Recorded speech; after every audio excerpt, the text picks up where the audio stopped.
I know Emily said she's going.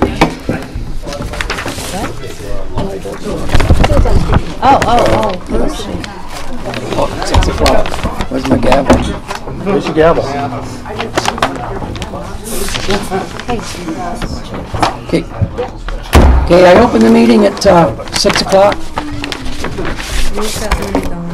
Now, I think we have 3 individuals to do the pledge. Yes. They also have a presentation after the pledge, 2 of them. They'll be after the reorganization. After the reorganization. Okay. Yeah, thank you. Would they please come up front and give their names? If you're bashful, that's okay. I'm bashful too. Oh, Olivia, you crying. You know me. John? What grade you in, John? Hi, guys. I look older than I am. You want to say your names, please? So, do you know them? Yeah, oh, You I know the parents. You know the parents. Say your name. That's Olivia, right? Yes, it is. Olivia Shea, Okay. Jace, can you say your name? Noah, and Chase. Chase. Got you. Okay. Thurlow. Got Are it. the 3 of you ready? All right. Can you come forward a little more? Talk about me. Perfect. Ready? Okay, go ahead. You're in charge. Allegiance to the flag of the United States of America and to the republic for which it stands, one nation, under God, indivisible, with liberty and justice for all. Thank you. Guys. Thank you. I couldn't have done a better job myself.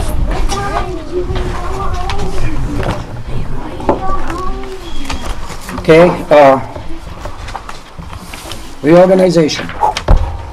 Yes, I'd like to make a suggestion what's that? that we all continue to do the roles we're doing because we know what we're doing in those roles and we don't want to. We want to keep the ball rolling. Unless anybody objects to that, probably the new girl does. New girl. I already drafted Emily for the Yeah, we're gonna let her do. Emily. We're gonna let her do policies, and we're gonna let her do Parks and Rec. Parks and Rec, and we're No, gonna let I her do wanna do- facilities, and we're gonna let her do. There you go. No, I'm just kidding. Yeah, so just usual too. It's up to the board wants to do it. I'm just putting that out there. Parks and Rec, So Parks and Recreation, because Laura had done it before and I want to do it. You want to do it? Yes. Paul's already, she does it. That's okay with her. She wants to do Parks and Rec. that's fine. Okay, well, I open it I up. want to keep my two. Which is Paul, but, I'm gonna do Okay, so facilities you're and no. the representative for. so I guess that means, You're the chairperson. okay, all Who's on, right. Sure, nobody else. who's on Okay. professional development? this one? I Peg? was. That's me. You or Emily? Thank you. Peg Hurd will be vice chairman. Budget committee, we're going to have to make a change there. Peg, you still want budget committee? Thank you, Peg. I seconded it. Yep. Who else wants to go on budget committee with Peg? Don't everybody jump Yeah, up at once. I'm pulling my fingernails out on those days, so I can't make it. Yeah. No, thank you. Is that It's an alternate position. You don't Yeah, have it's to be not there. all the time, but you can come and sit and listen. Yeah, well, you'll be under a nice set of wings. She'll take good care of you. The delegate would be Paul and Melissa. Yep. Okay, policy committee, we wanted to put, Is myself and Emily. okay, probably that, okay. This is an odd way. Professional development, Peg Hurd, Yep. okay. School facility site, Yes. Paul Steer and Doug Shute. Yep. Parks and Rec, you said you wanted that, Melissa? Yes. Don't make me tackle you. Not with the camera on, please. Okay. Might not go over good. He's embarrassed. I'm embarrassed, yeah. Okay, Stafford Learning Center, I'll take it again, and then negotiations, Peg Hurd and Doug Shute, everybody okay with that? Very much so. Okay, That's where the power is, see? do we have a second? Second. Oh, go ahead. You made the motion. You can say. Oh, Second. Yeah, that's true. Okay, Paul? Aye. Aye. Aye. Aye. Okay, now, you realize on Parks and Rec, you have to get a thing from us and go be sworn in for the, Yes. okay, all right. Congratulations, everybody. The one ahead, yeah. It's over.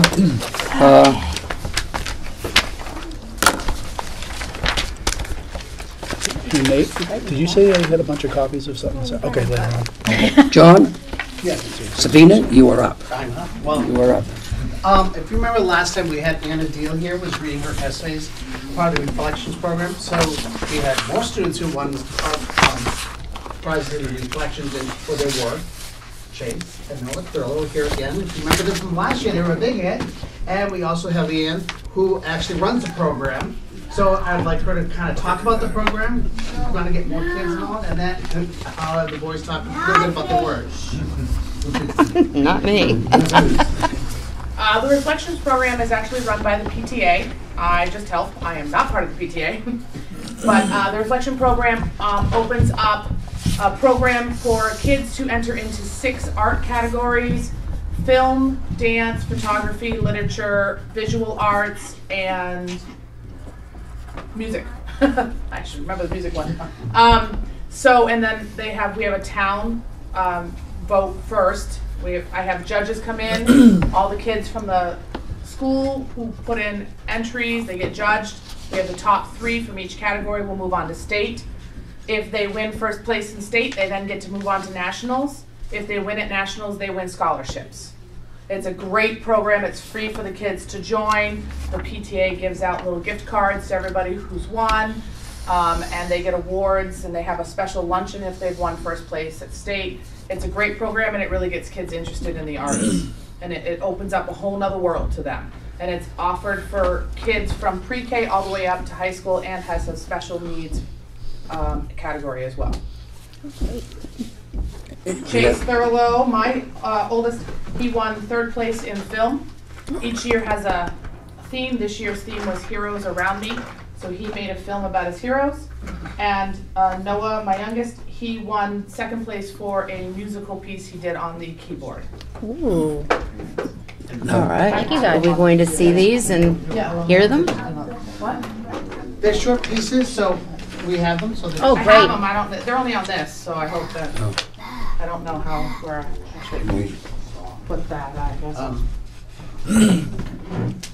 For those of you who don't know, Up here? What? Leanne also does the middle school volleyball and softball. And basketball. And basketball, yes, she did basketball. Wonderful job this year with the middle school. Good.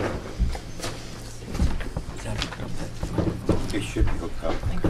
Because everyone. I think This is Noah's piano piece. It's up here. I think. Maybe.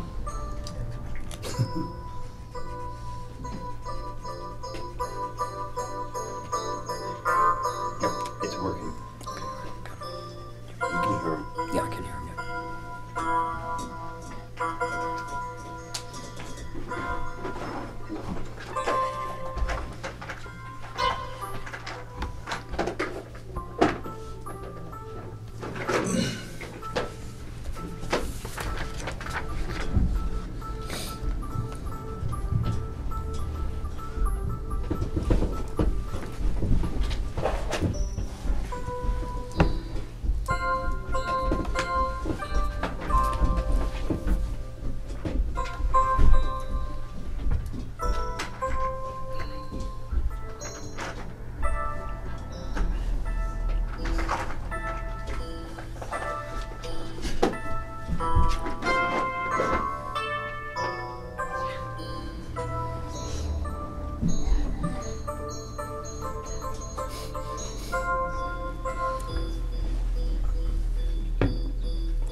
Wow. Play a lot better than I do. Thank you very much. He's excited we have a keyboard now. It's not the piano that he has to pound on. Oh. And then Chase's video. Do you mind if I come up? You can come up, baby, absolutely. There you go. I gotta get it from home. Hi, I'm Chase. My heroes are the men and women of my local fire and police departments. And today, I'm asking them about who their heroes are. Can you see that? Like, Thank you for taking the time to talk with me. If you go down a little bit, because the light's hitting it. There you go. Questions about your year. Please introduce yourself. I'm Josh Byron, captain here in the fire department. Number 1. Who were your heroes growing up and why? Man, that's a good question. So, some of my heroes growing up, I mean, when I was a young kid, I guess I looked up to doctors, I looked up to anybody that could help people. But my mom was definitely probably my biggest hero when I was growing up, for sure. Number 2. What inspired you to join the fire department? Well, going back to my mom, actually, when I was growing up in Farmington, she was an EMT. She did it for 13 years. And she's the reason that I joined the fire department in the first place. I've been doing it ever since I was about 21 years old. I've been doing the fire department for about 6 years. Number 3. Who are your heroes now and why? I have to say, my daughter is probably my biggest hero. Me and her have a lot of good relationship. She inspires me to be a better person every single day. So I can always see her grow up and be the best person that she can be. That's all my questions. Thank you so much for your service and time today. Of course. Glad you came in and talked to us. Thank you for taking the time to talk with me. I consider you one of my heroes, and I have a couple of questions about your heroes. Please introduce yourself. I'm Chief Richard Krause.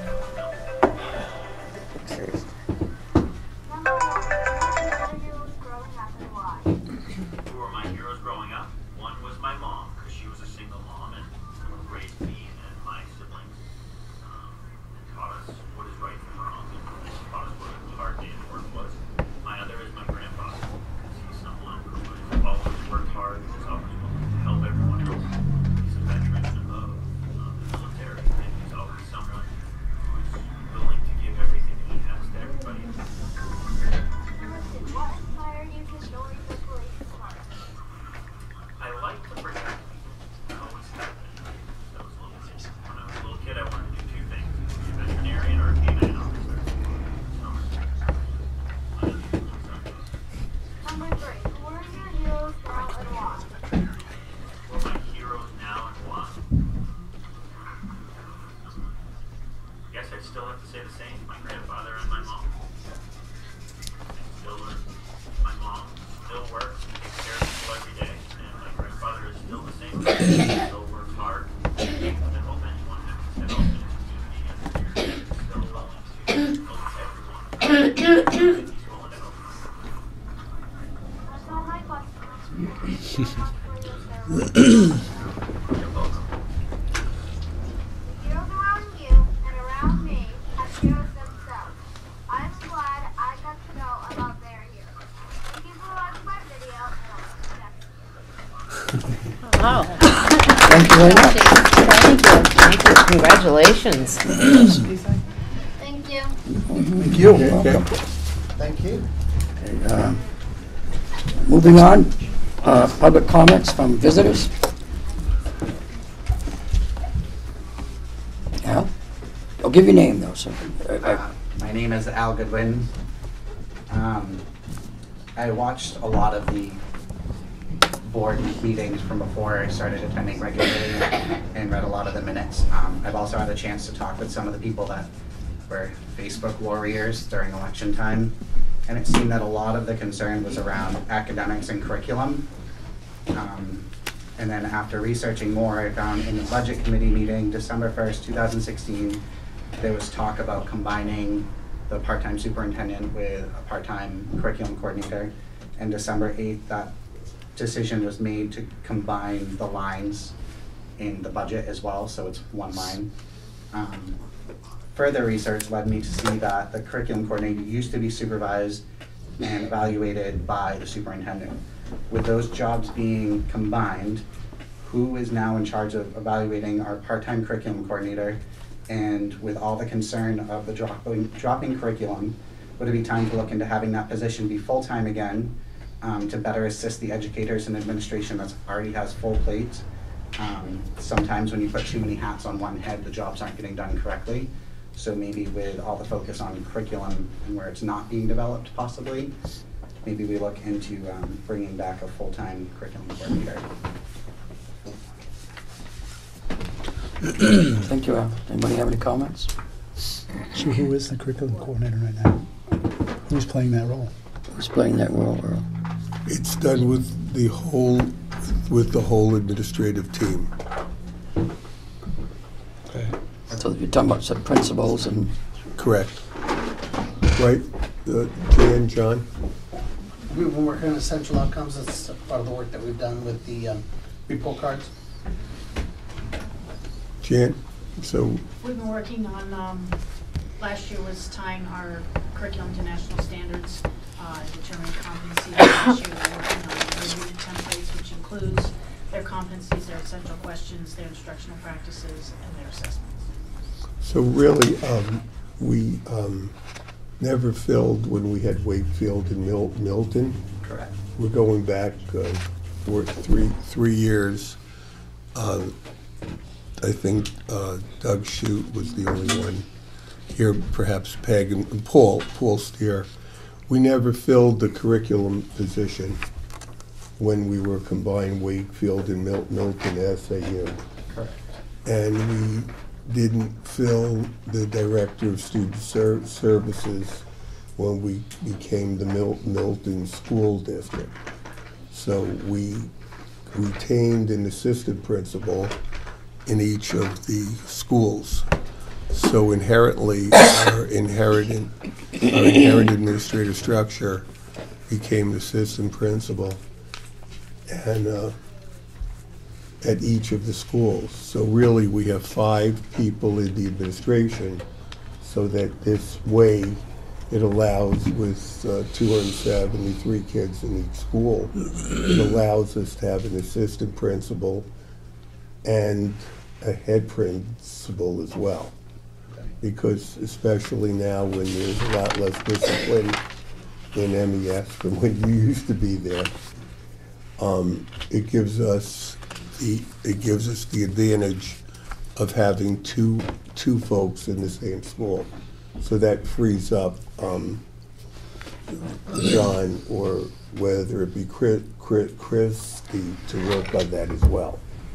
Okay. So really, in essence, we embedded the Director of Student Services and the curriculum coordination into the 5 existing folks.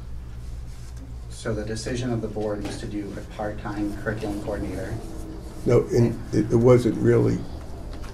The decision of the board was to have 4 administrators within the 2 schools and have the school superintendent. So we were having 5 people in terms of the administration, and also assuming some of those roles that a Director of Student Services would do as well.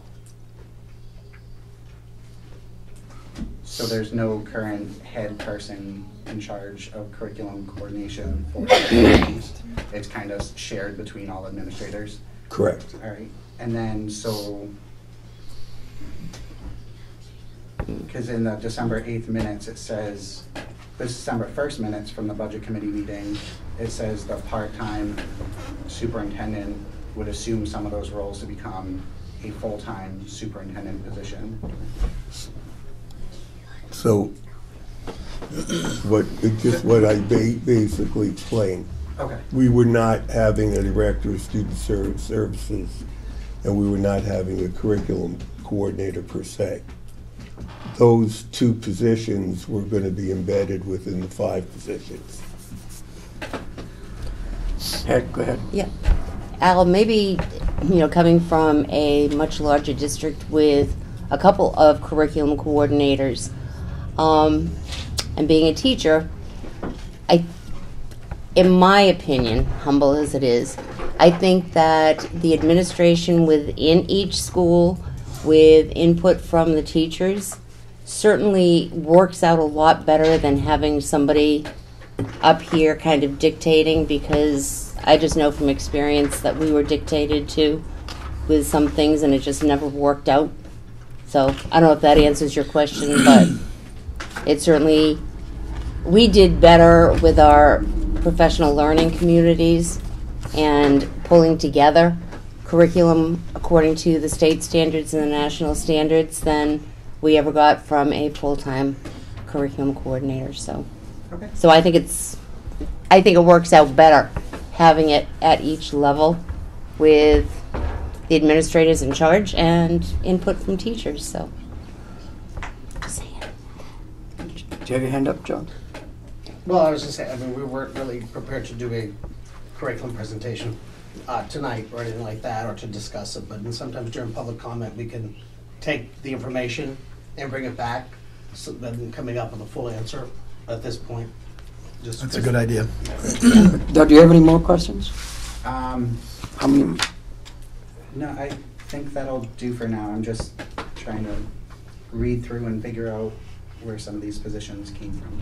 Because you're going to come to us with a question, and John is right. We're not going to have the information for you. So if Yeah, you got, that's fine. if you It's got just those more ahead me of time, bringing it. pass it to Earl, and we can give us a heads up. So Okay. because normally we wouldn't answer. So we can expunge on it more next time. Yeah. And Perfect. people can listen to it and get the answer. You want to let the, All right. Anybody else? Doug, you want to let the kids go? Oh, the kids can go if they'd like. Isn't it school night? They'd probably love to be here for the whole meeting, but they can go if they'd like.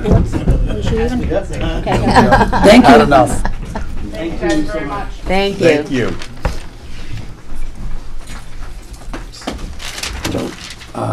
So, do I have any more comments? Those two haven't signed yet. Yeah, all right. Okay, moving on to the minutes. Okay, I will make a motion to. Oh. Okay, the first ones will be 3/6/19, public minutes. Public. Okay, I will make a motion to accept the March 6th minutes with public session minutes with corrections already given to Tammy. Do I have a second? Second. Yes, okay. Let me see, okay, Paul? Aye. Aye. Aye. Aye. Well, you'll, Emma, you'll have to abstain. I'm sorry. Were you? You weren't here. You weren't there yet. Oh. Was that John? Next time you can. Just before you. Oh, I was just sitting there. Okay, we all set with that? Do we have a non-public for that? No. No. Okay, all That right. was the Oh, right. question and answer. Okay, Oh, that's right, there was a question and answer night, yep. okay, public session, March 13th, 2019.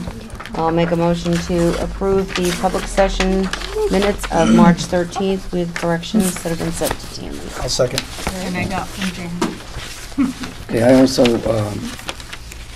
gave a correction to Tammy also. Okay, Paul? Aye. Aye. Ladies? Aye. Okay. Hey, Just say abstain. Abstain. Thank you. Oh, I see it now. okay, non-public, March 13th. I will make a motion to accept the non-public of March 13th with any corrections that have been sent to Tammy. I'll second that.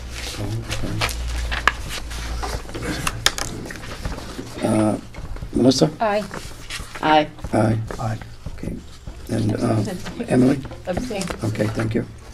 Now, the other issue we got, we're going to have to unseal those other minutes, then read them and then reseal them again indefinitely. So the board want to wait till the end of the evening to do that? Yes. Yes. Okay, all right. It's up to the board. All right. Earl, you're up. Okay, one of the things I have here for you is one of the things that is being talked about is the adequate funding as far as the schools are concerned. And there's HB 709 right now. And some of the folks here can have it too. Is what is being discussed, and I think Peg Hurd and Doug Shute had gone to the Andy Valinsky presentation, and there's a lawsuit right now in Conval, and what is being discussed is the adequate funding for the schools, and the schools that do not have as large a tax base are being very much impeded by this. So as time goes on, I just wanted to make the board aware, because what you really have is a situation where, such as we have here, is where the tax base is less. It puts an incredible load upon the tax base, so that there's no sales tax, there's no income tax. So therefore, the land tax becomes the main source of trying to fund, so that where the tax base is not a strong one, it puts an extra case, and that's what we have here. It's that the school is doing an extraordinary job, and we're giving back funds each year. But the fact is, the taxpayers are feeling the brunt because of the lower tax base and the inadequate funding that the state gives. So as we go, I think it's going to be incumbent upon the school community as a whole to be aware of the Conval case and the other schools that are trying to bring that up. And as HB 709 occurs in some of this, I think we have to stay abreast of this, and not tonight, but down the line. I think we have to take a good look at that Conval case, and I think the community and the school and the town as a whole have to bound themselves as a team and really look at the state in terms of the funds that they give us. In some of the schools that have a stronger tax base, it really isn't fair, because it's up to our taxpayers to make up the gap between what they can fund and what we can fund. So it's a case where it's sad, but that sets it up, and I think that if we all work as a team and try to combat the inequity that is occurring, I think we would be far ahead of the game. So that is something I think during the course of the next months that we have to take a look at and will provide more on. So feel free to take a look at that. And I think that if we're talking about the same thing, the man who had that lawsuit, he's actually presenting to the City Council and the School Board of Dover tomorrow night. Also there's a YouTube that you can watch that it's essentially the same thing, because I asked, because I was trying to avoid having to go out tomorrow night, and so someone sent me the link. I have not watched it yet, but I mean, I don't know if that's something we could also just share for people who are interested to hear a little bit more about what this disparity means. What are we talking about? Because even I only vaguely know. So I don't know. That's great.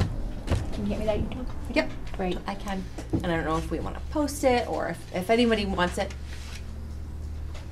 message me. I'll send it along. So I haven't watched it yet. If you could, I'd put it on Facebook. Yeah, that's what I was wondering if I could, so that people want to see, or if anyone wants to be live and in person tomorrow in Dover. Mm-hmm. Now, this is the same group that brought the original lawsuit in Claremont. correct. Right. Now they asking for any contributions this time? Because I know the first one, Milton put in $10,000 way back. Oh, really? Wow. That's when we were having the meetings at the gymnasium. I think we donated $10,000. Yeah, Doug Shute is completely correct. That one of the contentions of the Conval is that it isn't upholding the Claremont case. Correct. So As we go on, I think that the more the town is appraised of it, the community is appraised of it, because we're in this as a team. And I think that's the way it has to be. That's the lens that we have to look at. Thank you. Okay, anything else, sir? No. Anybody else have any more questions for Earl? Comments? Moving on to administration. Principals report. MES, John? So the two things that came up in the last week, I can do it first if you want. Okay. Go ahead. So I had two things that came up in the last week. The first one today, we heard from the New Hampshire Master Gardeners that they did approve our grant request for $316. So even though the max was $300, they gave us the $316. So I'm just wondering if you guys can approve us accepting that money so they can move ahead with purchasing the equipment for the compost pit. So moved. Second. Well, we got a problem. No, we don't. No, we don't. Yes, You're not getting free compost, though. You gotta have a hearing. It's gotta be. For $300, we need a hearing? It's a grant. You have to accept. And not if it's less than, I think, $500. Well, he could, then he don't need us, then Earl can accept it then, if it's under 500 then. Well, we're trying to be transparent, that's all. Yeah. We want you guys aware that it was accepted. Okay. Earl, you accept it? Yes, I do. Okay, there you All right, thank you. Thank you, Earl. Still not getting compost, Doug. You're not getting it. Yeah, I said you'd be first on our list. The other thing, I was speaking to our juniors last Thursday because we have the SAT test on Tuesday, and we were talking to them about, how important it was for them, for the school, for the community, and then ways that we can encourage them to do better, feeding them breakfast, they want pancakes, feeding them lunch, that sort of thing. So they asked, because they will be testing from 7:30 until noon, taking 2 reading tests, 2 math tests, and a writing test. They're wondering, could they be dismissed at noon because their brains will be mush. So I told them I would bring that question to you guys to ask you if that would be okay for those who tested. I will make a motion to approve that early release. Second. Yes, I second. Aye. Aye. Aye. Aye. Aye. All right, that's all I have. Thank you. That was just the juniors, you said? Just the juniors, and just Yep. those testing. Just the juniors. The only ones that taking the test. Correct. And they're gonna have to make up that half a day at the end of the year. No, because it'll count as a day for them. Okay. Got it.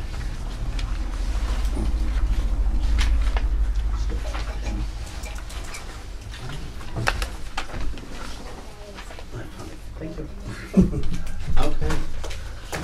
So I gave you a kind of a potpourri of different information. Did a data report. So just to explain a little bit more about the data, it has different amounts. If you look on the 3rd page of my report,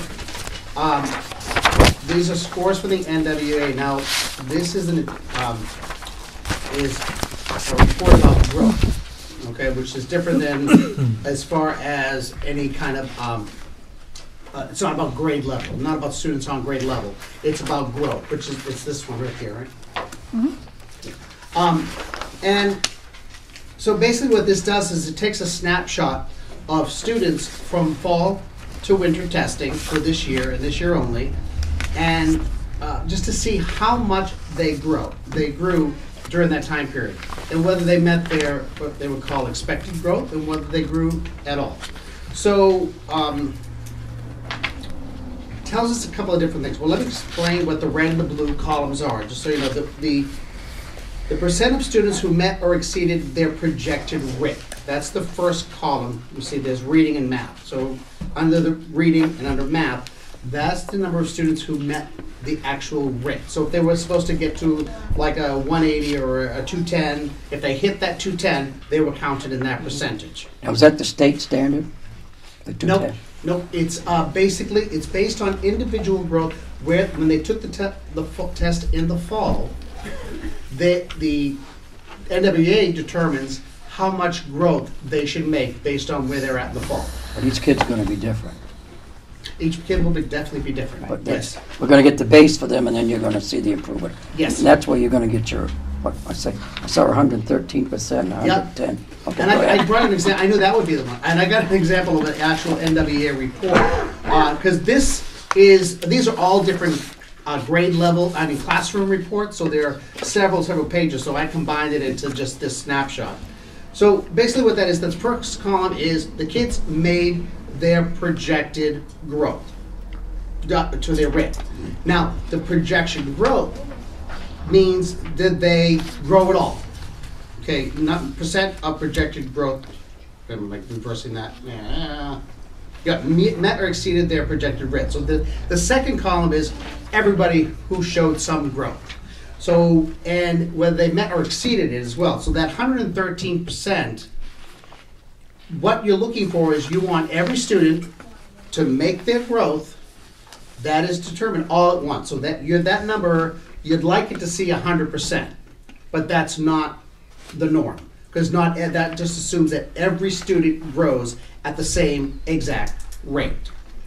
So, because what happens is it skews. So the 58% and all the different percentiles is because like 110% or 113% was there some kids made well past what they should have grown. So that skews it. Either that's why you got minus 25% down at the bottom here in grade 5.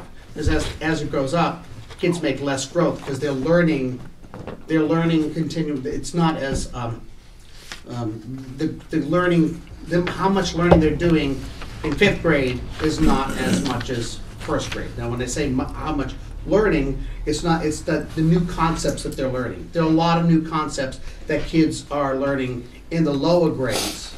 It's a lot more new things, where as they get to 5th grade, they're still learning. It's just that the growth, the amount of growth isn't as high.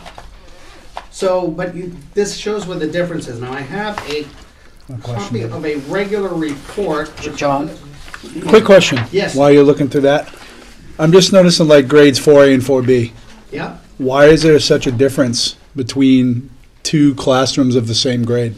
Well, that is really depending upon the makeup of the class, the makeup of the students. Remember, it's one test, it's one snapshot of 20 weeks. So there could be lots of different things. I think with 4A, with 4B, it's really hard to tell. It's not teacher specific, because I know in 4th grade, both teachers teach different subjects to each of these classes. So it's not teacher specific. It could be some students, maybe like a higher special ed population, or that class, you see lower numbers. That class could have had lots of growth in the fall. Their fall numbers could have been high. Oh, I see. And their growth, they're not expected to grow as much because their numbers were very high. Okay. So that's kind of what we're looking at. So Okay, I see. this is just an example. I mean, you guys, I don't have to go over this now. This is just where I got the numbers. And I picked the one that had 100, and one side is reading and one side is math. So, my glasses.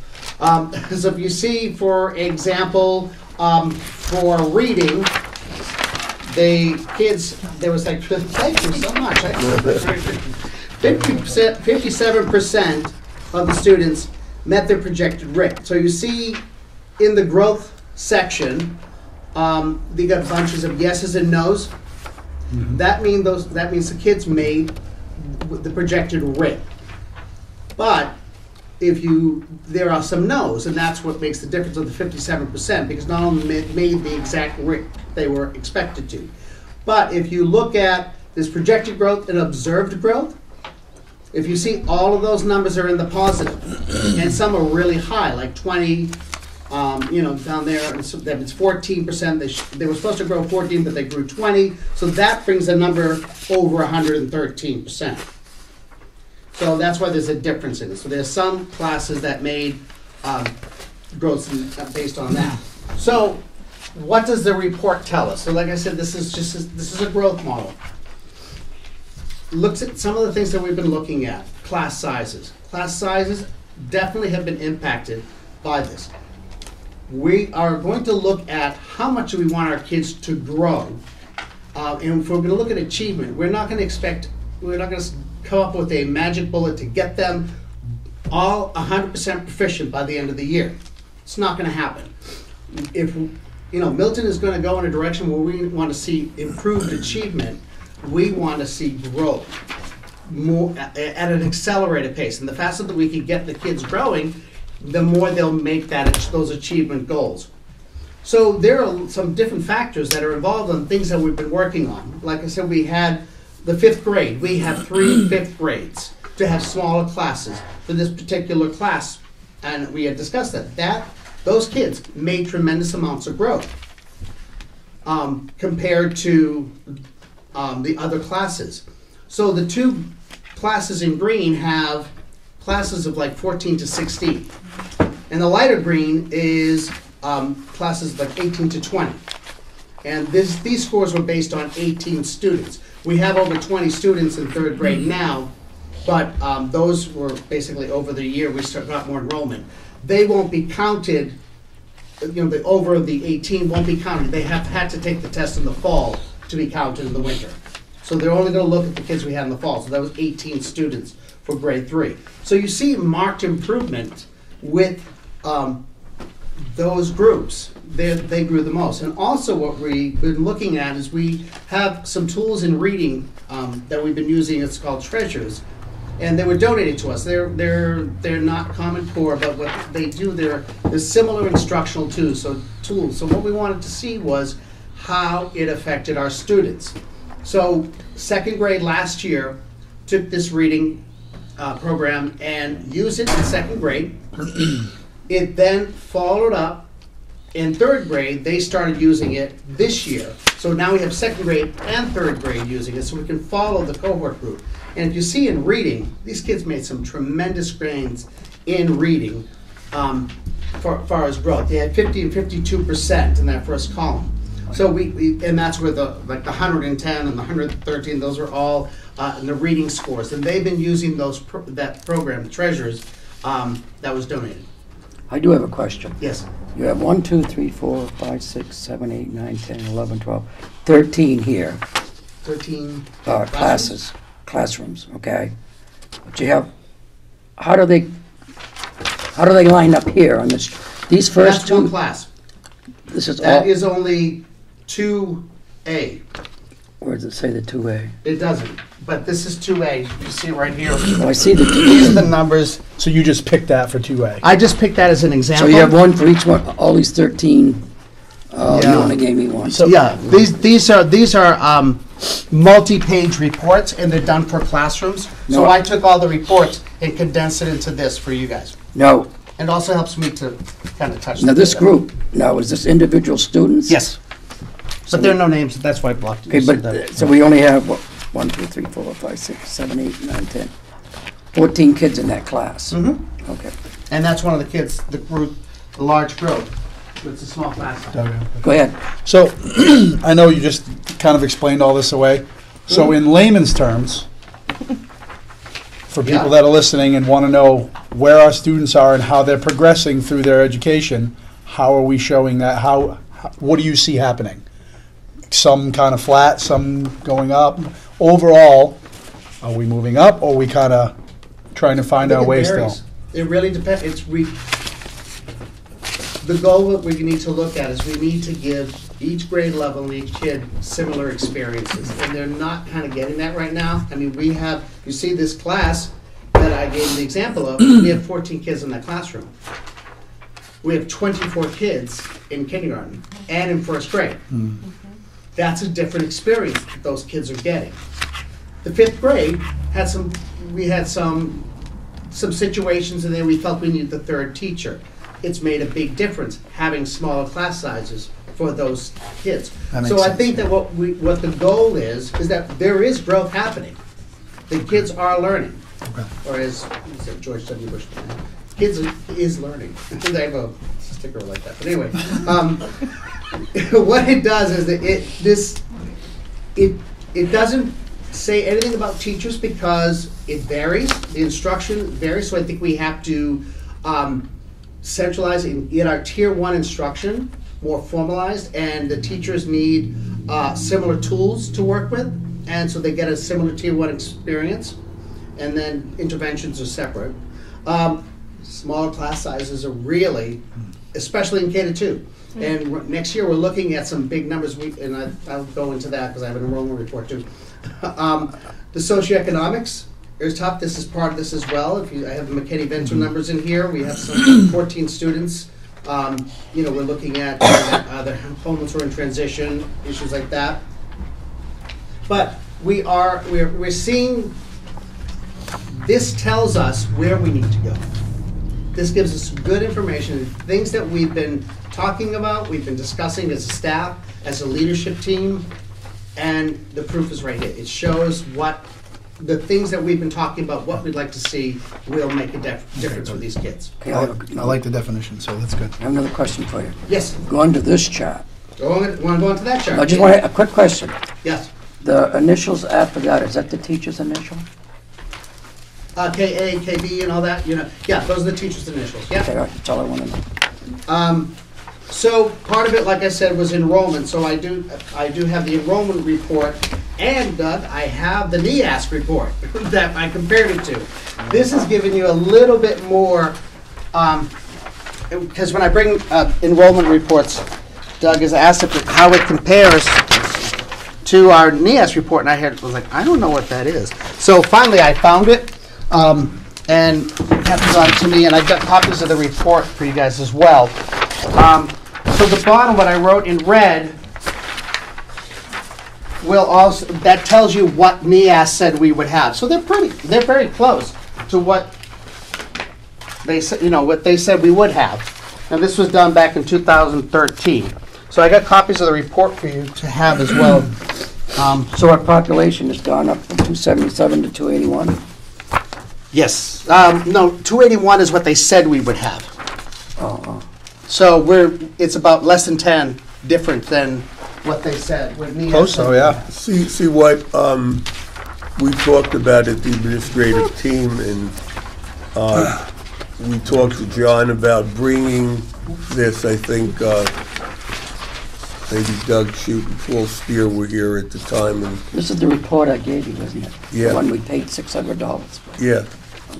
This is it, and what he did in red is we discussed. They weren't too far off, really. No, Yeah. no, not at all. It's good. Not really.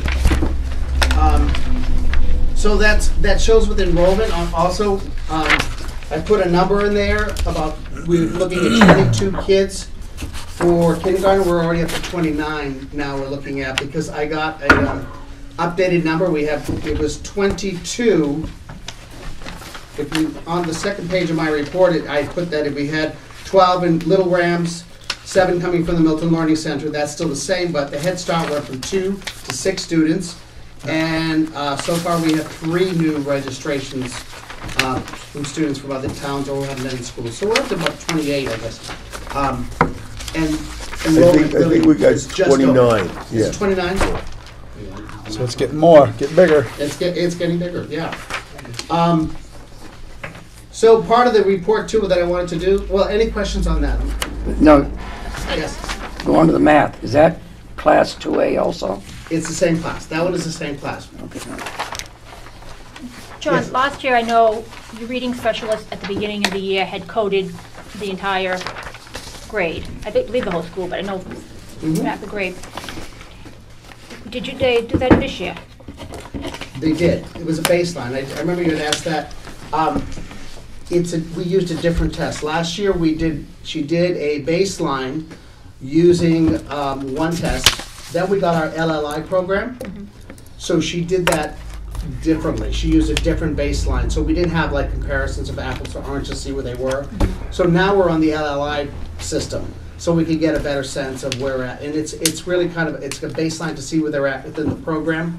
Correct. So in September, October, we have a baseline. And then midway through the year, are you retesting so that we can see the growth midway and then at the end of the year? For that particular thing, that's one child at a time. Courtney takes the kids. She was the one who was here the other. Right. Well, she asked last week. She was here. She does. She'll do it. She did it at the beginning of this year, and she'll do it at the end of this year. And I could get a report based on that, and I could show that. But last year she did that, but it was 2 different tests, so it didn't give the same information. Because I think that would show individual growth to a lot of parents too. Because maybe, you know, my child doesn't test great on standardized testing, but if I can see that my child is growing in their reading abilities, then I can see that the growth. Yeah. And Yeah. that's important as a parent. And as a voter. As a voter, right? Because When they look at the numbers and they see that there's growth and what is the school doing, we're dumping all this money into, right. This is what they're doing and this is the achievements that they're getting. And that's Yeah. what they need. Yeah, you're correct. That's a very good point. So so you dip in, and going back to that philosophy of the data. So the dip sticking, as Peg knows from the many years she did that, the dip sticking is a huge facet. So that's a very good point. But it's a good presentation that you're not just based on test scores. Correct. What are their test scores? We're failing as a school because they're test scores. Well, there's more to it than their test scores. Exactly. So, And that's why this was what I gave you said it was just a growth, which is the fall and winter growth. We don't usually send out the NWA reports in the winter. I can remember. Usually the winter scores are not the most, the which you really want to look at because it's winter, first of all. And secondly, it's a midpoint. It's usually the fall to spring or fall to fall, or in which I'll bring that in the spring. But I just wanted you to see that this is, once again, this is a small section of it, and the kids are making growth. There is growth happening. And we have the ability to increase that. Not like tomorrow, but that ability is there with plans that we can put in place. And we can work toward that. It's not something that's going to happen overnight, but we can work toward that. And it would, it's just about developing a philosophy from the board or a belief of where we want to go with the elementary school, with the district, with do we want class sizes? And, my other district, they developed a policy on class sizes. So, which was different than just what the state standards were. Do we want to do, like kindergarten classes are 15 or 15 to 20 and then they have a parent. I mean, there are different ways of doing that. So it becomes consistent year to year and that we give the kids the same experience from every grade level. And then, it's because we're looking at it, even if you look at the enrollment report, we have more students or the same amount of students about 5 or 6 years ago and more teachers. Now we have less teachers and the same number of students. So we need, with a direction and with our help as an administrators of what we're looking at, what we're seeing and saying, hey, if you guys when you come up with that philosophy and that direction, that you'll see the growth. You'll see it go more and more. And that's what we have to do. It's not just about that one test that they take in the spring, which is a very difficult test. And if you look at the trends, every time we bring out a new test, which last year was a brand new test. Was it last year's SAS, wasn't it? Yeah, last year. Or 2 years ago. No, it was a new SAS test. They had It was Smart Balance. it was Smart Balance. Became SAS. Then we came up with SAS, and then there was then we had kneecap before that, or kneecap, right? Right. Kneecaps before that, SAS. and every time it changed, and they had to revamp the test because the kids in math, everybody tanked in math in the state. I mean, it's one test, and there's lots of different ways to look at a school and look at their success rates, and that's why I usually kind of bring a lot of data to show you where it's at, which, our enrollment, where we're at, and also climate and so forth. And I do have a discipline report that I forgot to include in that, just to show you where we're at. As far as in our climate, that's going to have a huge difference on these kids. And the teachers. And the parents. Forgive my ignorance if this should be an obvious answer, but I'm just curious, if we had smaller classrooms, do we have more space to put kids into? Do you know what I mean? Like, so if we have 24 kids in 2 first grades and you cut it to 3 first grades, pretend we have all this money and we can do it, that would be wonderful, wouldn't it? That was the first thing that stood out to me when I saw the growth scores. My son is in that little second grade class and it's wonderful. Yeah. So I love small kids. But do we even have space? Yeah, okay. we do. I mean, we'd have to get a little creative in some spots. I mean, like, for example, we added a teacher at one point, whether it's next year or the year after. The room right next to Miss Wood's class is a special ed classroom. That was a classroom the year before. Right. So we changed that into special ed services. But because they were kind of spread throughout the building. Also, if you've ever been in Mrs. Talbot's office, which is the guidance counselor, she has, half of it is storage, because it's a big full-size classroom in the old wing, and so we have a wall divided, and there's all this storage up there that we need to get rid of stuff. That could be another classroom as well. Yeah. I thought, I think I asked the same question. I think you said we have possibly 3 rooms that would be available. Yep, we got that. 1, Possibly 4. 1, 2, 3. Yeah, I can see. John, I'm looking at these numbers.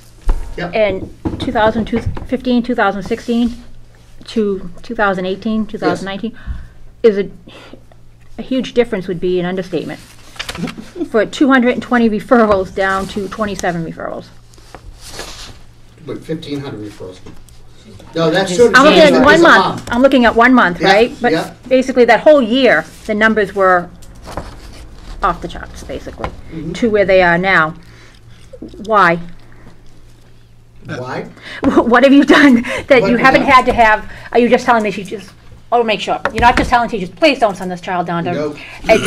What have you done to get these numbers way down? We empower the teachers. That's one of the things. One of the things that I have. My first year there was a book called The Heart of the Teacher that I gave to every single teacher, and told them, I took their feedback. They had PBIS.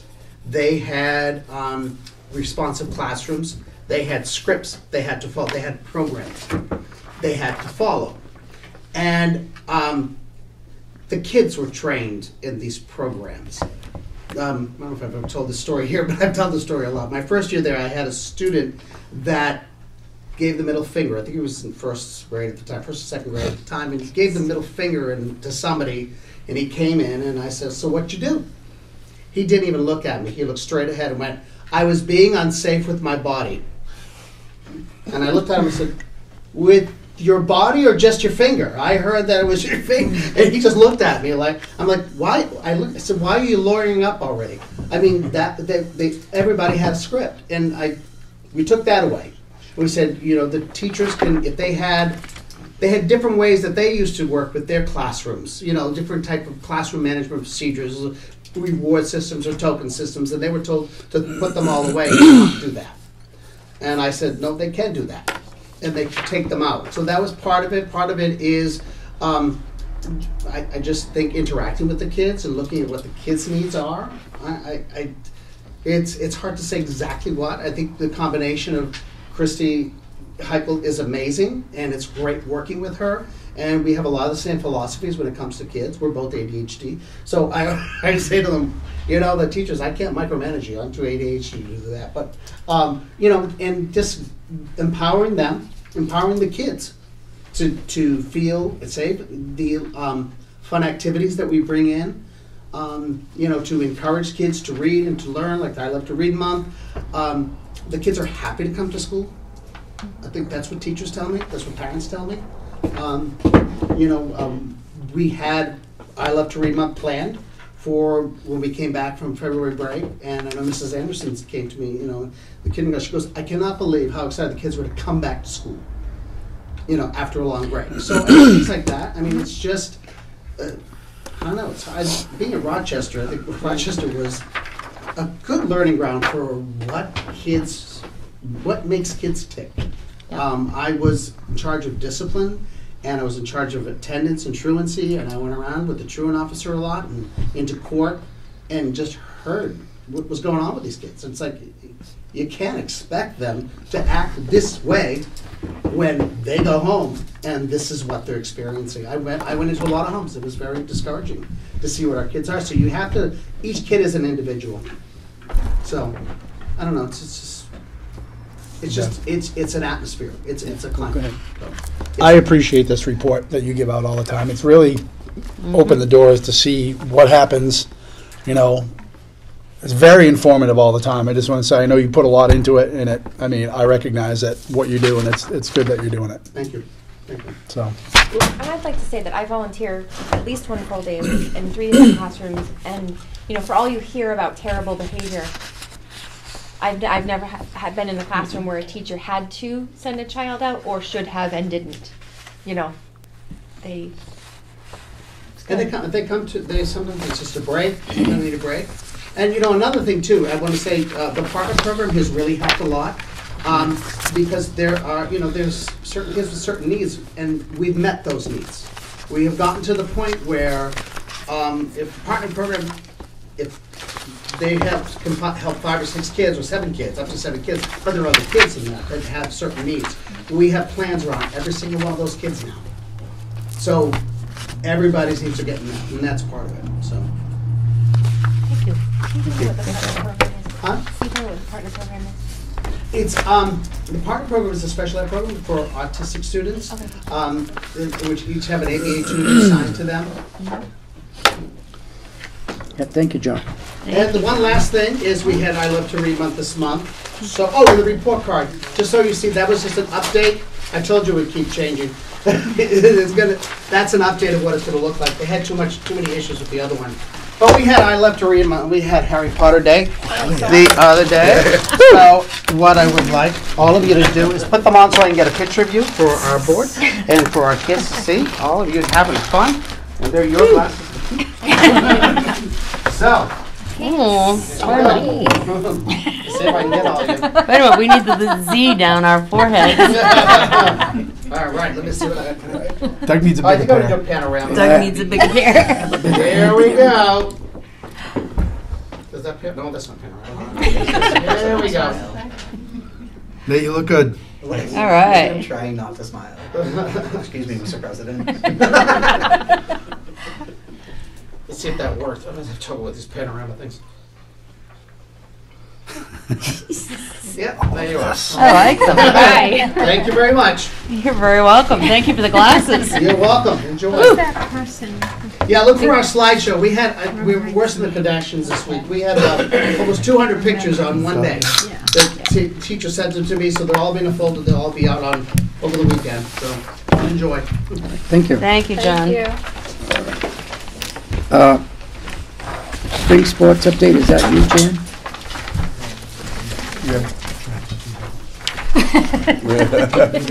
Do you want to yours? Okay. So I don't know this particular question you have, but I know one of the things Earl mentioned to me, people wanted to know, of course, what the state of sports was in terms of numbers. We've had a lot of problems with that this year, so I assume there's probably questions with that. I'll say this, we are going to have, at least something crazy happened, we have enough players for both baseball and softball this year.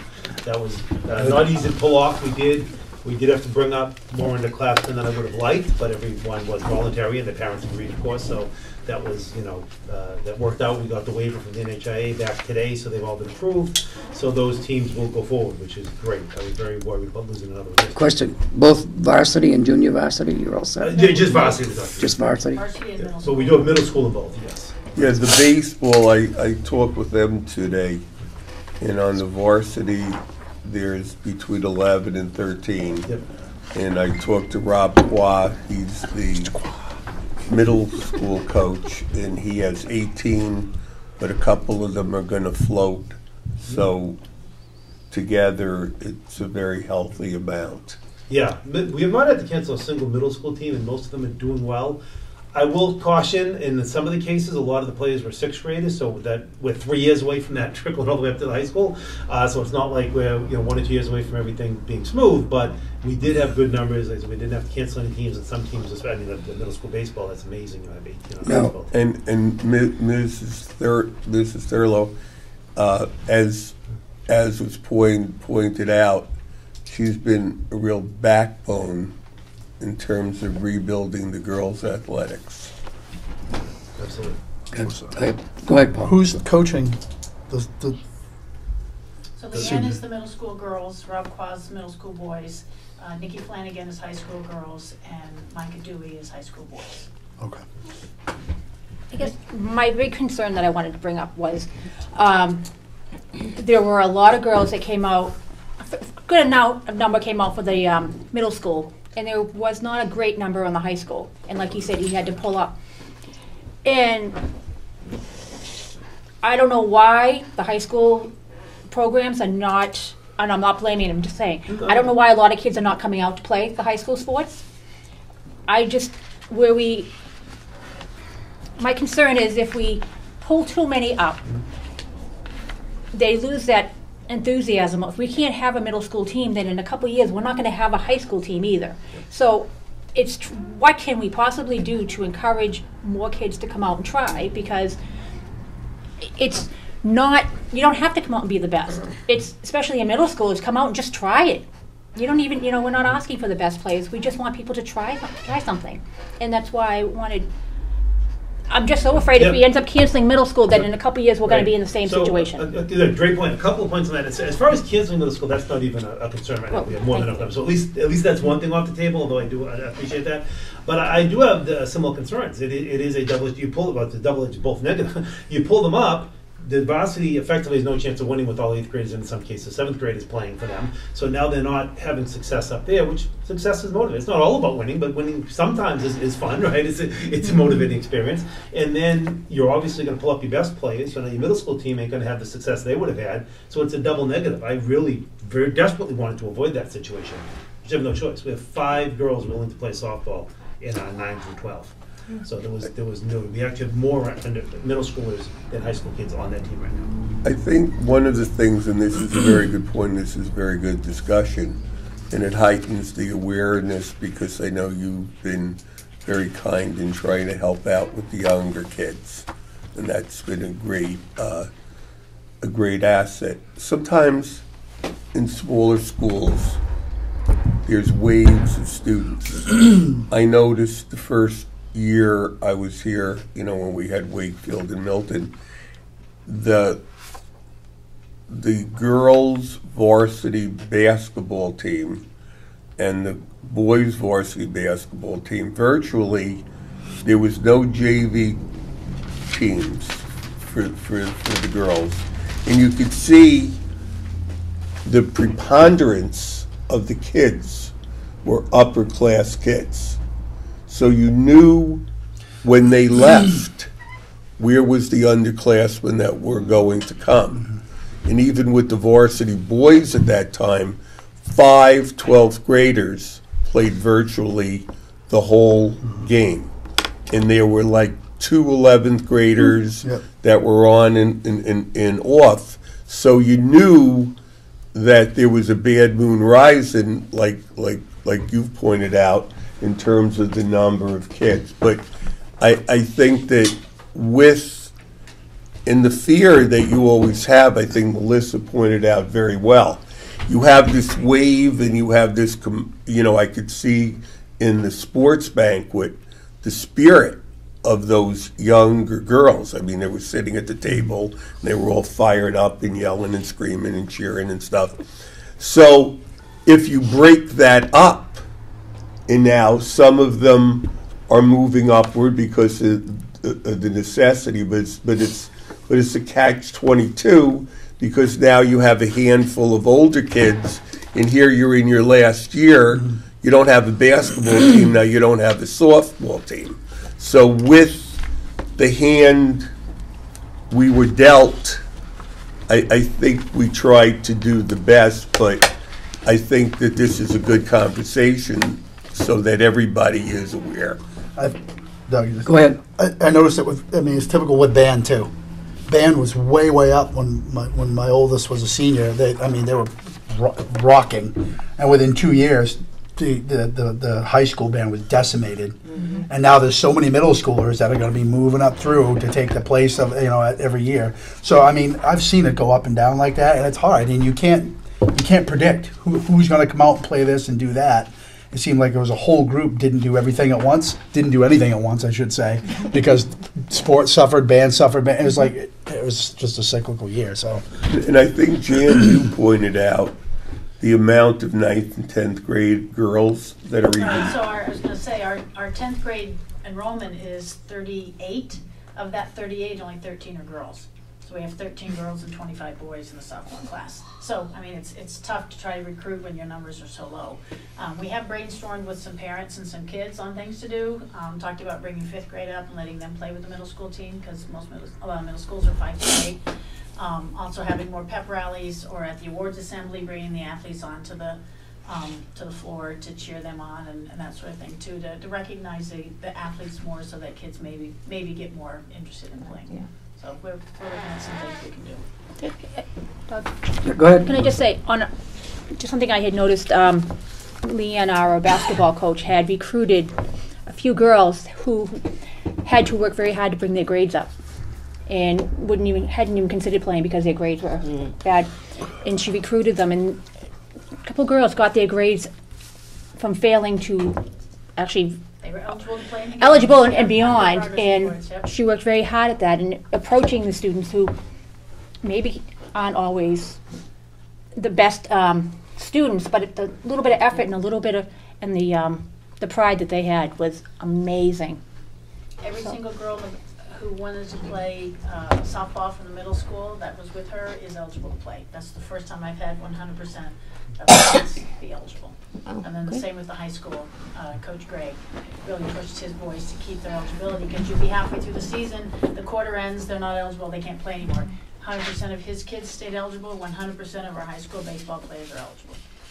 Good. Good job. You know, and I think one of the things too, just like we talked about, students trying to achieve in the scores, in that the same is true in sports. I think the stability is very important. That's why it was so important when Paul Steer brought up to keep everything on the board the same, to build up the momentum and leadership. And the same is true with John and Christy and Jan and Jen, and the same thing we're trying to do in sports. We have a boys basketball coach that's going to be back. We have, you know, so that we're trying to keep the head coaches there in the stability of the coaches, because kids look and they say, I want to play so-and-so for this coach, or they know who the coach is, and they can begin to build the program, go down to the rec leagues, go down to the town leagues, and just take an interest, just like Paul said, as far as, you know, as far as the band goes. So as we get the leadership there, and we remain stable, we can fill in gaps, whether it's gaps in student learning, whether it's gaps in athletic. You're defined by how you fill in your gaps within the school system. And it works, sorry to interrupt, but like with Mr. Qua, he's the middle school. All the students know who he is. Yep. They know he's an awesome coach. They know he's a fun coach. So I think, you know, talking like my son played for Qua, and so did my first one, and they're like, oh yeah, he's an awesome coach. I love playing baseball for him. So having that established helps, and I'm hoping that all falls into place with all the other coaching too, that they're going to look forward to playing because they know exactly what they're going to get. Well, So- that, and he's also, I've seen notices or things that he sends out that the 6th graders, I am staying after if you need extra help. Yeah. So he is doing that as Yep. well. So Yeah, I if think your that's grades really aren't good to play baseball, I'm going to get your grades up to play Exactly. baseball, and he does it. He works That's with what them. he's- So that's yeah, he's what great. So cool. Yeah. Do we have any more questions for Jan or John? No, John, if there's anything that we can do to help promote any of our programs, but I mean, please let us know, because I think they're important. I've seen some great progress made with some girls over the past year with our programs. Thank you very much. Thank you. All right, moving on. Now, Melissa, does that take care of you down on 7A? You all Yes. set? Okay, we crossed Melissa off at 7A. Here. Remember. I make a motion. Yep. I second. Well, let's talk about it first. There's nothing to talk about. We're all talked out on this. So how did this work out? The only change then was they Oh, chose the okay. teacher workshop days, so they chose Wednesday and Thursday as the teacher. So they were fine. Yeah, we met, They were, yeah, we met our admin team night, met John. with the association people, and we hashed out. It went very, very well, and we got the rest filled in. But everybody's on board. All systems are go. All systems go. Okay, now, Paul's Paul, got his. now I need your motion, Paul. Make a motion, yeah, to accept this calendar as written. Who won the second? You seconded Melissa. it. Melissa on it? I should have got that first and then discussed it, but I guess we went backwards. That's okay. Emily said she had a question. Yeah, but I'm trying to figure out what she's. I'm not sure if this is the appropriate time for this question. Okay, so blizzard bags. Can we talk about snow days? We talked about them last year. We did, and what? 85% of the students would have to complete it for it to count. Okay. So we kind of did a survey with the teachers, and they don't get 85% attendance on a regular day, let alone a snow day. So you could do the work and the day wouldn't count. If 85% of the kids do not complete the blizzard bag, it doesn't count. Right. And also, we looked at the number of students that, like, or at a special ed or that need assistance. So the amount of students, I think, overall that could work independently, and the amount of students and families in town that have the technology to be able to connect with teachers or something, I think that was a consideration as well. Yeah, I'm glad you brought that up. I had asked at an administration meeting, I had asked the administrators to go back and talk with their staffs and give some consideration, in that they're both here, they remembered what the feedback was. I think it was 2 years ago. No, it was this year. This year. It was, We talked this fall with boy, the I'm getting old. I don't know. Back in '73. How complicated does a blizzard bag need to be? I'm not being sarcastic. I'm really curious. Yeah, so it would be, so the teachers would be required to work for 5 hours. So let's say, we would say they would need to be available on their computers from 8 to 1. So that if a student had a question, they could reach out to them, the teacher could help them. But again, not everyone in town has internet access, not everyone in town has a computer. So for them to be able to reach out, get the work done, submit it, because the majority of them would then submit it through Google Classroom. But again, their ability to complete it independently, there may not be a parent there that can help them with their homework to get it submitted. We did a lot of talking and looking at data and that sort of thing. It didn't look achievable to be able to get the 85%. Right. And it has. We have to use an online component to do it. No. We can hand things out, let's say at the beginning of the year, and that's the other thing, is it wouldn't necessarily be tied to what they're learning in class. So if you're doing worksheets that you're going to send home with kids and say, hey, if we have a snow day, this is your blizzard bag, it isn't necessarily connected then to what they're doing in class. It's, here's some extra worksheets for you to do at home so we can count this day. Right. It's not really tied to what they're learning. But it could be skill-based things that are always good to review. I mean, if you look at it that way. And also,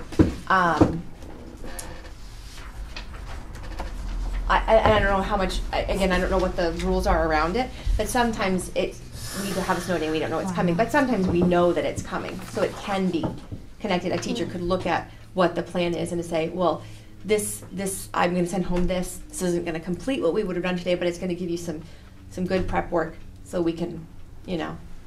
I think it'd be good to look at other districts too. I mean, I think people have like gone back and forth on it. I think does Rochester do them? Did they do them? I was just going to say, if Doug recognizes me. Yeah, go ahead. Do you know who I am? Hey, Put the glasses on. Oh, okay. I'm sorry. Wait a minute. The middle school has started doing them, and it was less than 85% of the kids on this one particular team doing the work. The teachers were pulling their hair out because every 5 minutes it was, so Miss, can you help me? Oh, so can you help me? Can you help me? And I can't do this and I can't do that. And they've only done it one day, so I have no clue what the final outcome was. But I got to tell you, the teachers were complaining and the kids were not getting the work done. And the thing is that the middle school kids all have a Chromebook. They can't take them home, but everything is on the computer. So if they do have access at home or at the library, they just go into Google Classroom and everything is there for them. And it was still an absolute zoo. So they could continue on with whatever they were doing the day before in class, but Well, plus you have those special needs children. Right, who, Like yep. mine, So I the work idea's all good. day. I It's can't good on help paper, them. yeah. Yep. And I guess it depends, you're raising the concern, are you raising, oh, I'm sorry, Doug. Go ahead. You're the only one speaking. You're Okay. Do we want it because we don't want the kids to fall behind, or do we want to make up days?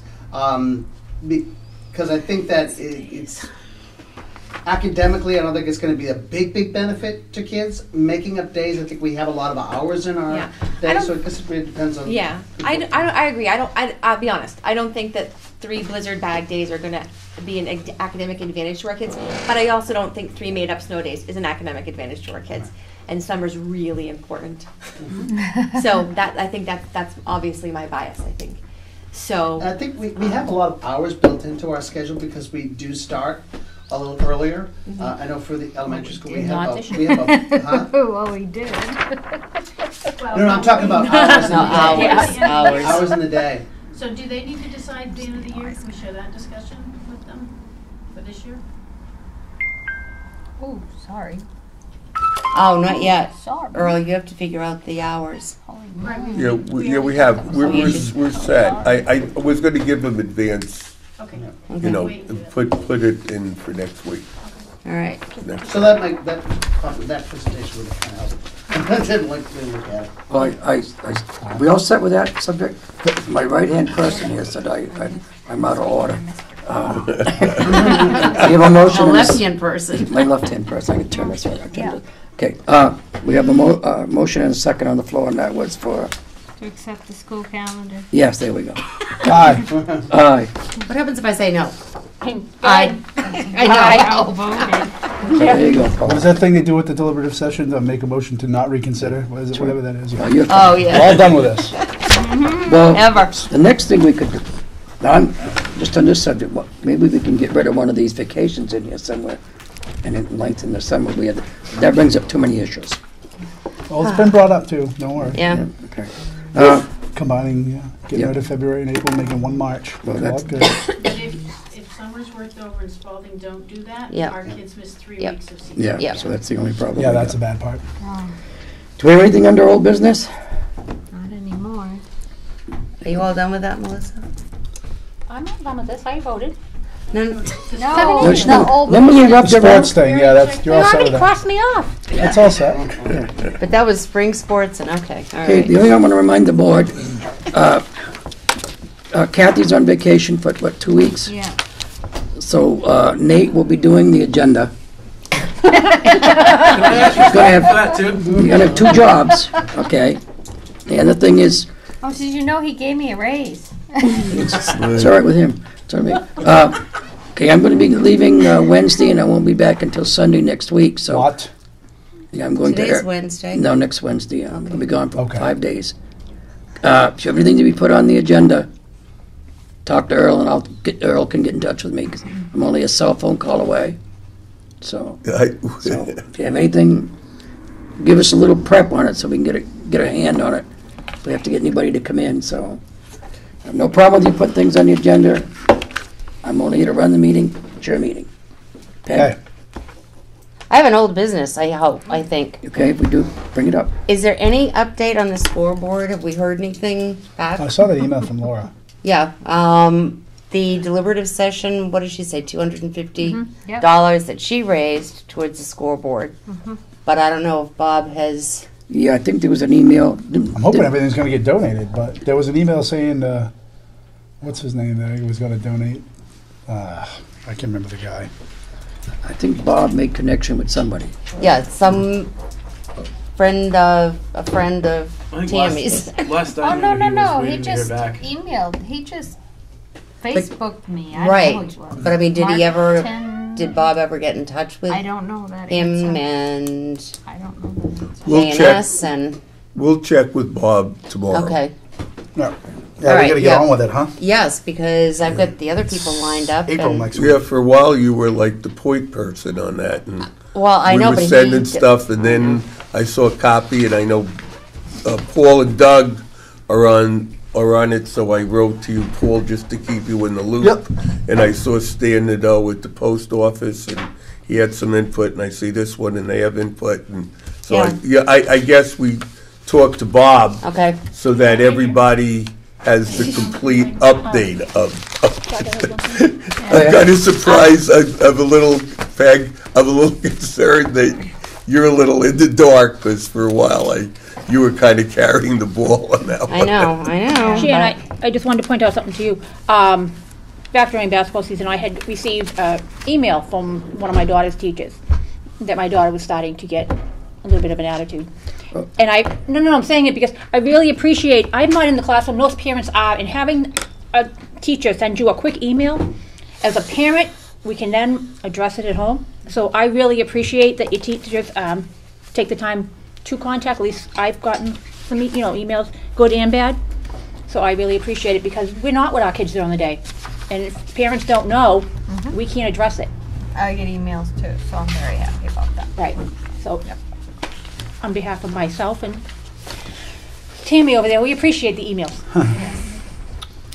Anybody else? No. Okay, moving on. Committee and board member reports? Budget committee? If you'd like. Okay, at the last budget committee, I've already spoken to Nate. And Nate, you kind of, when I talked to you, said bring it up at the school board meeting, correct? In the expense report, there was a question asked about adding under each one of the lines, i.e., how many elementary school teachers are there? How many middle school teachers? Guidance counselor at middle and high school, it's a half a person, And I did talk to Nathan. I did get those 2 books. I got 2 books for the 2 new members so that they could go through it, and we'll make sure that they get them. But I just felt as though I needed to bring that up as a question from a couple of... So under the budget lines, they want to put how many teachers in the budget, in the paperwork? Each month. Would they understand that? I don't think they need to do that. Like my art teacher is a 2/5 middle and a 3/5 high, but it's one person. No. Well, I don't think. Well, see, that would have to go underneath, under this particular... Good. Well, I'm bringing it up. I can't see Nate. Go ahead, Nate. It's all in that book. All he has to do is read it. Right. I shouldn't have to spell it out. Right. Well, and then they better be writing, which trucks are working, which trucks are broke down, if they want to do it, then it's all in or all out. They can look at the book and figure out what we have where. We're not going to keep expanding this, expanding it. The law clearly states, something that we do not produce, we don't have to go out of our way to produce extra. That's the law. It's right there. It's right in that book. It's in this book. Yep. Read it. And I've got no problem taking time to explain it to him. How many times did we say it during the budget talks? It's in the book. Yep. It's in the book. It's in the book. Several times. That takes me a good week to do Into that. that discussion. Yeah, it's all right there. Okay. Thank you. I just had to say that. Do you have anything else for us? No. That's it. Do you have anything else? Oh, Nate has something for us. Oh. Go ahead, Nate. I've got a couple things. First is the MS-22. Yeah. Oh, yeah. Everyone needs to sign. Earl and Tammy, you need to sign this too, please. There's 3 copies. Is there certain spots we're supposed to sign? Yeah, it shows superintendent's first, district clerk, and then the school board member. Okay. Shows it right there. But there's 3 copies. Yeah. That's something I'm supposed to watch then? Peg. That's not this. Is that something? It's a good thing, because you weren't really watching. You, I wasn't. I I wasn't. So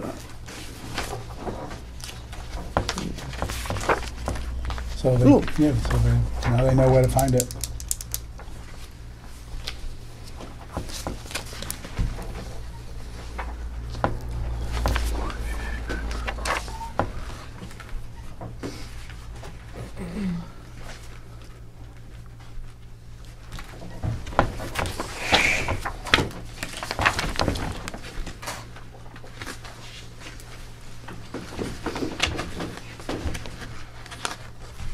So is this the default budget? Nate? Yes, it is. That's what the voters approved. Yep.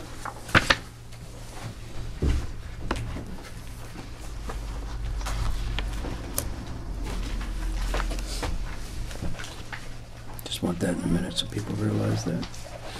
So, contribute.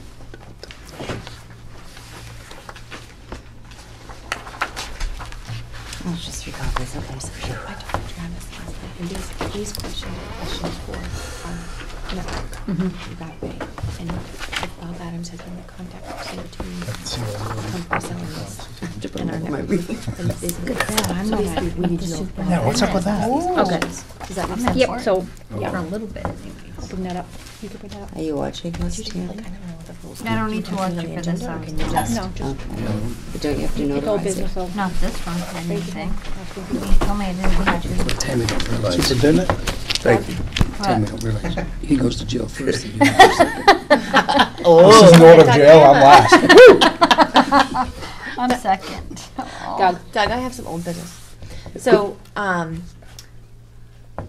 the last meeting when we were talking about the voice over IP system, the That's what I'm saying. phone, the phones in the classrooms. E911. Yeah, so they can call 911. So they can Travis, sign them now or board, later? him and I know. Corvo had some You good can sign questions them now. about I that can't that do we may minutes already and have do the that answers too. to, but we kind of need to It make needs sure to we be have done the answers. tonight. And I'm not a tech wizard at all, but he do explained this to me and I think a little bit to Melissa about basically we need to make sure that we have enough, that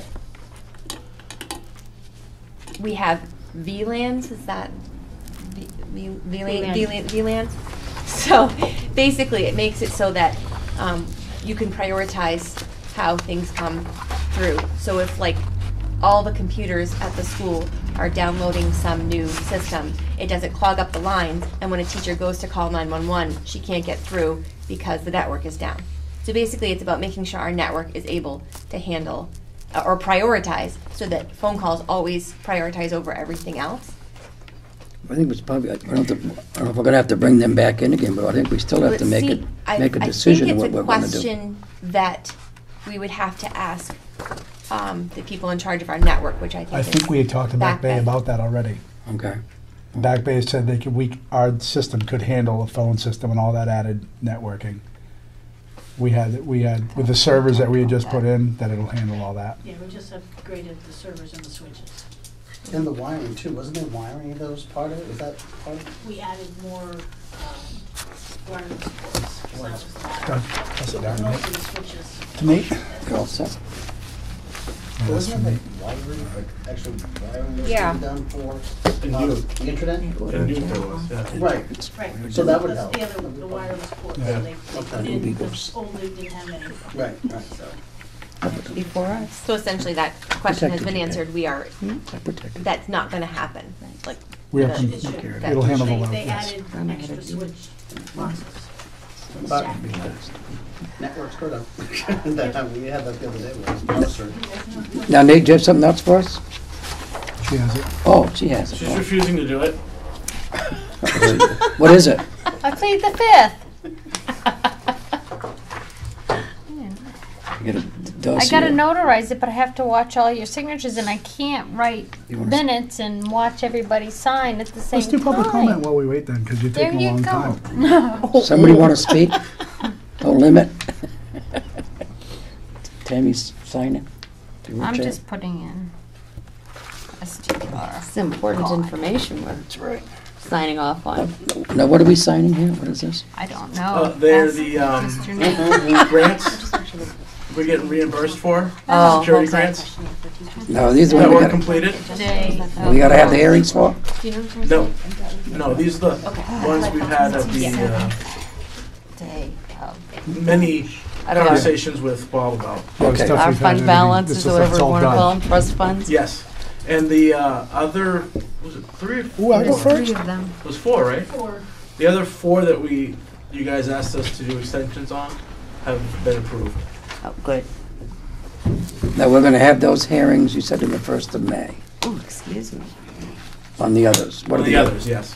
Because we're gonna be off. There's actually, a heads up, there's gonna be a handful of stuff. But I'm combining it all to save money. Okay, and also, Three of them, right? the second week in May, we're gonna He be has to do off. this too, right? Yes. That's what the board wants to do. 3 of them, I think that's a sir. vacation week. Okay, thank Over you. April. That's what I'm That's talking April, yeah. about. Yeah. Yeah. Second- second meeting in April. Yeah, I think we're Not on. in May. I'm sorry. That's okay. Something else in my mind. There is no second meeting, April, right? Is that what you were talking Yeah, about? yeah. April. Well, it depends upon the board. If the board wants to meet, I'll do whatever the board wants. I can show up. Have fun. I'm hoping to be out of town. Be out of town. I'll be out of town. Jan, I want you to. Oh, be- I'll be out of town You too. visit my parents, so it's a good time to visit them. So that's safe. What? April, Yes. April, we don't have 2 meetings. Oh, we don't have a Thank meeting you. during vacation week. Oh, not like I go away. Go ahead. I think it's good that you bring I'm questions going to the around. meetings from the people, The interwebs. the interwebs. Keep bringing them because it's good. It answers questions as it goes. And Is there a better way to submit them before the meetings? How should people submit Fine. questions to the board before the meeting, so maybe some answers can be at the Sorry. meetings? All of our emails are Yes, Nancy. posted, so. Yeah. well, I mean, like if he gets She one, watching? who should be the point of contact tell that he me? says it to so we can? Can it be any board Douglas? member? Should it be the No, superintendent? At the H and But you can CC all of us. Right, very nice. That's right too, because you can. Be CC'd to all of you without being considered a meeting if you're all attached to the same thing? It- What, you what can- No, he- if you're what he sending does it. is he Across the sends line of, like- he sends it to myself and Doug. He sends it to the school And then you send it to superintendent. us. That's okay. perfect. Because And then we can all put our input in. and then- otherwise you're getting, I more than 2 members, you're getting like 3 members getting Yes, again. a So to discussion. clarify, Yeah. anyone that has questions that they Anybody maybe that want has anything from the addressed, public that they want the board to know of, they should email email Myself and Doug the and board Earl, chair. and they'll and the get, superintendent. and you'll get it on the You should agenda. get a and- flare. So everybody has. And these The pens. school boards do not have to necessarily answer right at a public session. I mean, public input is public input, you know, and if you have questions, you could propose the questions. You don't necessarily have to answer them right Without there. research, It correct. isn't a public meeting, it's a meeting of the board in public. They're talking. But They're talking. we welcome input. It's all right. Yeah, And any and it's questions good to at get all? input too. So either way, Prepared response. right, so either way, you can email in advance and you may be more prepared, or you can show up and we'll say, catch you later. Thanks. Like, I know my head's big, but I don't have all the answers because the glasses don't fit. So we have to do research sometimes. You bring the magic wand, so. Yeah, bring the magic wand. Who's Hogart? No, Hager. Hager. Yeah. Ah, Melissa Dorsey's Very- husband, Hager. Cute. I like this. Hagrid, That's sorry. good. Who's Yeah. Hagrid. Hagrid. I don't even know. Yeah, 6'11". Carefully. But he's all, I mean, Yeah, big guy. just yeah. a big, The huge kids were Melissa like, Coffee. It's a very regal Um, signature, supposed to Nate. be. It's very regal. Yeah. Yes. Yeah. I'm married. My email. These guys. Harry Potter. Thank you. Should have a feather pen. Where's these glasses? Oh. We will have them forwarded to you. And Okay. Melissa Coffee, Dorsey's husband, was Hagrid. I could- Do you know anything about Harry Potter? Instead of Yeah, having. Yeah. Huge that? guy heard that. in the books. Did you hear that? It's 6'11", and just a big guy. Okay, is there anything else we? All right, No, she let's can go take do me. public No, I don't comment. necessarily need it for it. Did you ever do that? Did I have any public comments? I don't necessarily needed it. Go ahead, Dan. I waited to talk this time. I'm so proud of myself. You waited to. Good, thank you. Emily. Ladies? So, Principal Safina had mentioned that if we were to expand to smaller class sizes to benefit the education, which means we would need a couple more teachers, with support of the town would be awesome. Space is available, and he mentioned we just need to get rid of stuff. Is that something we can start doing now? Can we evaluate what stuff is in our buildings hidden? And I mean, I know in youth there are 8 million little Harry Potter or Hager, Hagrid, whatever he may be, closets full of stuff. There are rooms full of stuff. And I know that in order to get rid of stuff, sometimes the board needs to approve it. So is there a process that can be done to do an evaluation of the stuff and start clearing it out now in preparation rather than putting it on our maintenance team last minute? So that would be something that I took note on. That I have an answer. We have started doing that. Like we cleared out all the files that were downstairs. Was a lot. We got rid of a lot of things. You're more crutches than students. Yeah. Well, that's scary. Don't tell me about that room. That's the basement's scary. But we have a lot of stuff. We have been evaluating. We have been throwing away things, different pieces of furniture. And there was one point we came to the board and we just said, I think we said if there was anything over a certain amount, or I don't know, maybe with a different board. I don't know. All the schools are blending with me. But if there's a certain copyright date, then we could do that and we can look at that if it's really, really old and we can't sell them because. Book companies will come in and buy some of this stuff, but if they're older than a certain date, then they won't do it. We could do that. Ours were too old, we didn't want them. Yeah. Which is perfectly fine. It's just nice to know that we are eliminating some of the stuff.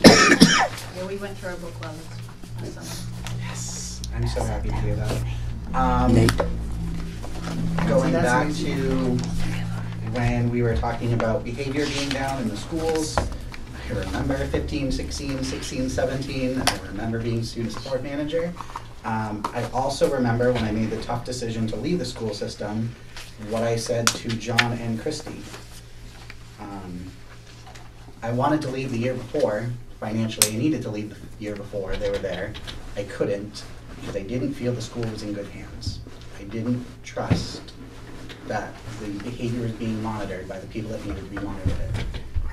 I felt comfortable resigning from my position in the school because I trusted and had faith that our current administration was going to stay and make a difference. For me, that is huge. I do not walk away from situations. I do not resign easily. It was a big decision. It was tough, but I truly, wholeheartedly support all of the current administrators in our school district, and I feel comfortable with them. I feel that a big part of your decrease in behaviors is your consistent and cooperative and educated leadership within the schools. That's my note on that. The sports thing, why are kids not participating in high school teams? We have no feeder programs younger. We have a rec department in town that does some sports, but not all sports. So I feel that if we had a full program all throughout, that it may retain some. They have that consistency like you guys mentioned with coaches. I know he's coaching, I want to do this. When I was coaching varsity spirit at New, it was easy, I was consistent coach, but the hard part is we had no feeder program. So it was, I think I'm interested, I think I want to do this, but zero skill. Sometimes in a small town we think we have nothing, but really we have too much. So if we were to compete with the rec basketball team and start an elementary school basketball team, we would be pulling from one school program or one town program to feed another. So maybe something we can do is look at the programs as a whole and whatever the rec is not offering, possibly offer through the elementary school, work together with the rec and get the rec and the school coaches talking and build that consistency and bridge the gap. I think the only problem you're going to have, I think we're going to kind of run into the same problem we're having already, where we're small. Yeah. Is getting the students to come out for those extra programs. Yeah, so that's what I'm saying is don't pull from those extra programs. Say, okay, you guys have this, you have this, this is how we can complement it. You don't have this, we can offer it. That's my input on that. The phone system with the VLANs. My husband works for a company, he's a network engineer. He's the one that brought up the question. I believe he messaged Melissa on that as well. His concern was if, I heard that we have more wireless ports. The wireless ports aren't necessary. Getting the connection out isn't the thing, it's the home base. So his analogy was to look at it like a highway. And if you have 6 lanes, and then all of a sudden you have to go down to 2, his concern was making sure that there was no hidden cost of making sure we have enough lanes to handle the traffic. So not necessarily that the wireless can reach out to that part of the building, but that there wouldn't be a let's get this phone system, let's get our kids and teachers safe, but now you need to update this. So he just wanted to know that the server was up to date as well. The other question that should be answered, somebody should go to dispatch, where we're calling 911, and see what they're capable of handling. Yeah. Because you're right, we have 50 people calling 911 all at once. Right. Not 50 people are going to get through. Correct. So with the school systems, and like your server, essentially, he wanted to make sure that we had enough channels in our server to be able to function with the added traffic to the highway. So that's where that was coming Now, from. the other problem we're gonna have is, what depends what program we go with, is the cost. Because we did not budget for this in the default budget. Right.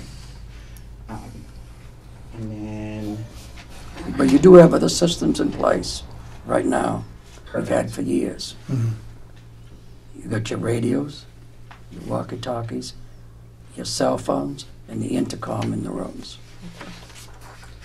and then I really enjoyed seeing members of the board tonight compliment the administration and recognize the work of both them and the teachers below them. That I'd like on public. And I think that's it for tonight. All set? All right, we're closing up. All right, I need a motion to go into non-public, please. Make a motion to go into non-public. I'll second that. Okay, and that'll be under RSA 91A, 32A, B, and C. That was Peg. And that is what? 7:45? Yep.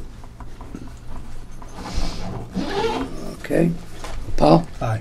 Aye. Aye. Aye.